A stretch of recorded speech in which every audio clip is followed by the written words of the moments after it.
Welcome to our tutorial on how to disable notifications for recommendations on Twitter using your PC. Let's get started with the simple steps. First, open Twitter on your PC. Next, click on your profile picture located in the top right corner of the screen.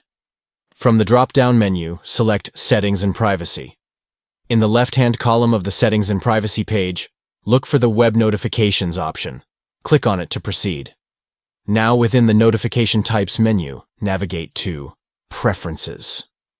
This is where you can customize your notification settings. Locate and click on Push Notifications. This will allow you to manage notifications that are pushed to your device. Under the section labeled From Twitter, you will find various notification options. To disable recommendations, simply uncheck the box next to Recommendation. Once you've unchecked the box, don't forget to save your changes. Look for the Save Changes button on the screen and click on it to apply your new notification settings. That's it.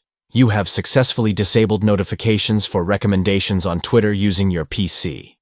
Enjoy a more personalized and focused Twitter experience without unwanted notifications.